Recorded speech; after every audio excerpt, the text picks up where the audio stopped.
So this list is going to combine two different ideas. One, the best decks to climb with, and then the second half is going to be the best decks to try out that are actually good, but maybe not like as good as some of the top tier decks. So let's jump into it. The first one that I would recommend to climb is Face Hunter. Face Hunter was already really good.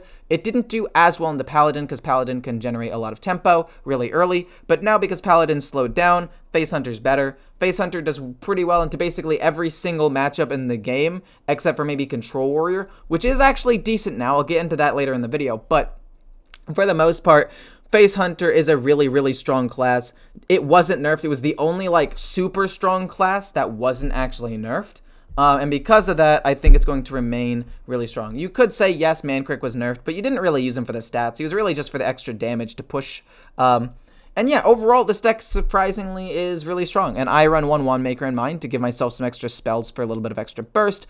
You don't have to. I just like doing it because you didn't actually have that many 2-drops as well in this deck. So do what you want with this deck. It's pretty simple. You can definitely tech in some stuff if you want. Moving on. The next one is Token Druid. Token Druid, again, wasn't really touched. Was a top 6 deck in the game from Diamond through Legend. And because other classes were nerfed and other things were nerfed, and Asteria was nerfed, which was like Warlocks and Priests' only way of dealing with a Token Druid's board early. With that being nerfed, this deck is just in a prime spot to take over. And I don't know what it's going to take for people to realize that this is a great deck to climb with, but if you're watching this video and you don't care about it being a kind of boring deck, because admittedly it is a little bit boring, but you want to climb from like that Diamond 5 to Legend, play this deck. It has no legendaries. It requires almost no like down payment to like get it in the first place. So even if you don't do well with it, you didn't put in too much dust. And maybe you just come back to it like a day or two later with a new view, and you'll end up doing better with it later on. There's very low risk and a lot of reward for this deck. You basically just generate a ton of tokens with Gibberling or Glowfly Swarm, and then solidify your board with Soul of the Forest or Pride's Fury or Arbor Up, and then you close out the game the following turn. It's pretty dumb. The next deck on this list is Miracle Rogue with the Secret variant, but both Miracle, Normal Miracle, and Secret Miracle Rogue are all pretty good. This deck is good because, like Hunter, it was a actually really good deck, especially at like a higher skill cap, that was not touched. Yes, again, Mancrick was nerfed, but Mancrick is in almost every single deck, so most decks were nerfed with that one. And with some of the faster decks being nerfed, it means you have a little bit more time, just on average, to set up things with like maybe Field Contact, get at your Kazakas, set up your OTK with Alexstrasza, with some removal being slowed down a little bit, except for Tidal Surge from Shaman. It makes Efficient Octobot a little bit of a better card as well, because it means you have a little bit more time to set it up and trigger it more reliably.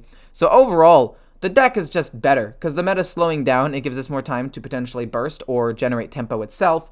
And, yeah, unless you're playing against Control Warrior, which can maybe tank up enough to survive you, you're probably going to win games. It's actually super strong. I don't know why people weren't playing this deck before. Like, this and Token Druid surprised me. Like, there's really good decks, and not many people are playing them.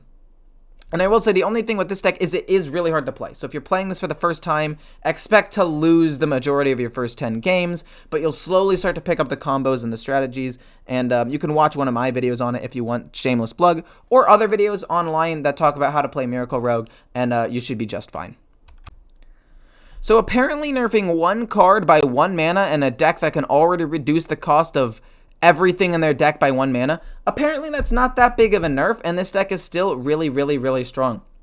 I have talked with other people in Legend, and apparently they're still seeing a ton of no Minion Mages, and yeah, this deck is still going to be really strong. Somebody brought to my attention the fact that, yes, this kind of conflicts with Apexis Blast, but if you play Refreshing Springwater maybe turn like 6, or turn 5 if you don't have Apexis Blast, it corrupts Ring Toss now, which means on turn 5 you could just go boom, into Ring Toss Corrupted, which in some situations, some matchups might end up helping you a little bit. So even the nerf to this class ends up to help it in a couple of niche situations. And I'm not saying that it's like a good thing. I'm not saying that it's a buff, but I'm saying it's not as much of a nerf as I would have liked to see. And because of that, it's still a deck that has a ton of burst, a ton of draw, ton of resource generation. Despite having no minion in the name, can generate some pretty powerful minions. And overall is just a good deck. I would recommend trying it out. Again, requires no legendaries, so it's really cheap if you want a quick deck to climb with. And although I'll hate you for playing it, I can't blame you for playing it, you know, because it is a solid deck.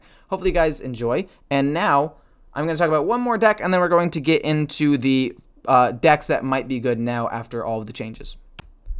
So the last deck on this list that's like the perfect bridge between the really good and the decks you should start trying out soon is Deathrattle Demon Hunter. There are a couple of ways you could build this deck. You could play this deck for even a bigger late game with N'Zoth, which was just buffed. You could play it my other version that's kind of mid-rangey, or you could play it this version, which one of my viewers said that they did very, very, very well with in Legend. And wanted me to try out, and looking at it, it looks pretty decent. It actually has a cool little bit of burst from the Corvus, which I'm very excited to finally try out. The Mage Hunter to get over some taunt minions, although if you don't want to run it, you can run Kayn. Actually, no, yeah, you can run Kayn if you want, if you happen to have them. I think that might be better than Mage Runner.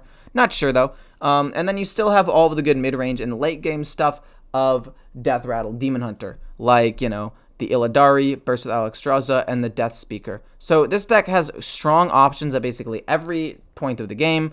It was already pretty decent before the nerfs and buffs. This deck got a slight buff with the Razor Boar, making this a 2-mana 3/2 means it can trade up into some minions, which is nice. And other decks being slowed down means you're able to get to that Illidari Inquisitor, AAECAZICAA, and Death Speaker, Blackthorn even more consistently. So overall, this deck is quite good. Would recommend it, and let's jump into the more interesting decks. So Elemental Shaman is actually like a tier 2 deck, and the surprising thing is it doesn't actually utilize the buffs that much, which means that it's always been decent. But also you have to take into consideration that like Paladin isn't being played as much, which means the tempo is a little bit slower, so you have a little bit more time to get to your mid game and late game with your Alakir and Nightmare combo. This deck basically revolves around a couple of things. One, just good tempo and decent stats on all of your elementals, and some good spell generation with like Guidance, Marsh Spawn, Instructor Fireheart, and where is it, the Diligent Note Taker. But also the win condition can be Ysera with Nightmare, and using that on Alakir for a sort of OTK. You basically play Diligent Note Taker, Alakir, Nightmare to buff this up to be an 11 attack minion that hits twice, and it does a lot of damage. It does a lot of damage. And there are other ways that you could potentially kill him off. You can pump up other minions and go for tempo with Whack-A-Null. And also, obviously, Kazakus is a good mid-game option. So overall, this deck turned out to be pretty decent. I went 3-2 with it, so small sample size, but Kibler did really well with it on the release, so this definitely is a solid deck. I wish you guys would try it out. It's a pretty nice change of pace if you don't want to play all of the same decks anymore, and this deck can actually hold its own. So Control Warrior is actually another good deck because it's one of the few decks that can out-armor and just outdo Face Hunter. It can beat Priest, which has seen a pretty big resurgence recently. The past couple of days, there have been a lot of Priests, and with this new nerfs and buffs that just came out, it's been even more. And this deck can definitely beat it. There are a couple of tips, like one, once you get later on in the game, don't want to draw as many cards because you want to win in Fatigue. Two, saving things like Shield Maiden and not playing them for tempo to get a good Shield Slam later on is great. South Sea Scoundrel, playing it when your opponent has 9 cards, so that way they will draw 1, go to 10, and then overdraw is really, really sick as well. And then the last thing is against Priest, make sure your Blade Fist dies, so that way they don't. Somehow get a copy of it with like Soul Mirror. Raise Dead, get another one, and then double Gift of Luminance it, and then get like 4 in the deck, and then Raise Dead again and get 2 more.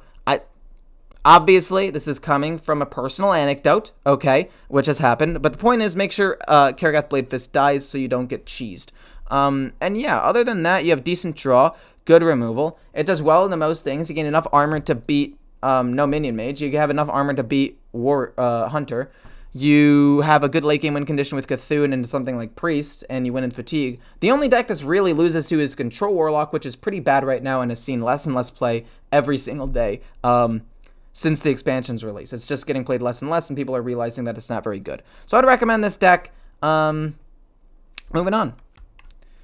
So I had a lot of success with Ping Mage even before the nerfs, and now that the meta slowed down and you have even just a little bit more time, even if on average it's like 0.3 more turns to get to your like later game, that's actually a big deal for this deck because a lot of your power comes from obviously Mordresh and AAECAZICAA and setting up things with like the Wildfire. And the deck actually has good draw because you're able to thin out your deck very easily with Arcanologist and the Inconspicuous Rider to get secrets out on the board. You have a little bit of resource generation with things like Ruined Orb and Wand Maker and Wand Thief and all that.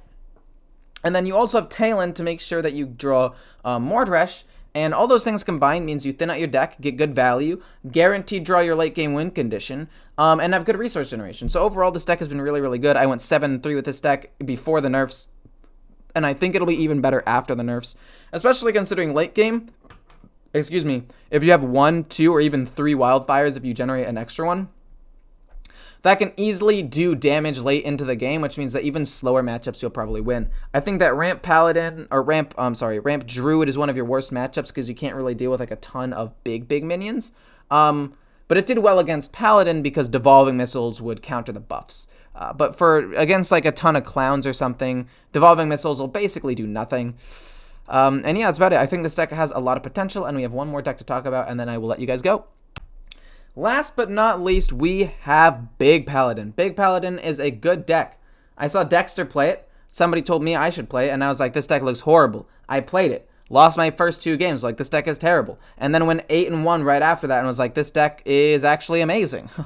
And even though this deck was nerfed, it actually doesn't hurt this deck as much as other Paladin decks. In which case, in some cases, it actually helps this deck, because you get an extra 1-drop. And this deck isn't about boom, boom, boom, fast tempo, tons of stuff on board. It's more about getting the most out of your resources and trying to get to turns 6 and 7 with Commencement, Hammer of Naru to stabilize the board. So even though you might not necessarily have like as many 1-drops or have as many like turn 1 plays because you're not going to be able to play the 1-drop, you're still able to have more total 1-cost minions, which will stretch out longer and help you get to this later game position. So I'm going to keep running First Day of School in this deck for a little bit. I'm not sure if it's necessarily going to stay. I might just trade it out for something else.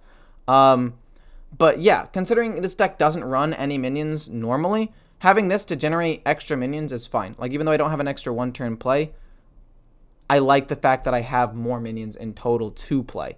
But if I am going to get rid of it, maybe I would replace it with something like True Silver Champion, right? Because I need to get rid of spells, maybe an extra Consecration or something like that for extra removal.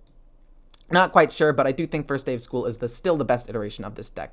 Hopefully you guys enjoyed the video. If you did, feel free to like, comment, and subscribe. These are only the early decks, so hopefully you guys take this with a grain of salt. Obviously, the meta will stabilize in a bit, but I do think that Hunter is going to be the strongest class in the game, at least for the first couple of days. So by the time you guys see this video, and if you guys see this video within the first 2 days, Hunter will probably be near the top, or if not at the top, and then it might drop a little bit as people finish off their control decks, refine them, and figure out ways to beat Hunter because it will be the strongest. Hopefully you guys enjoyed. See ya.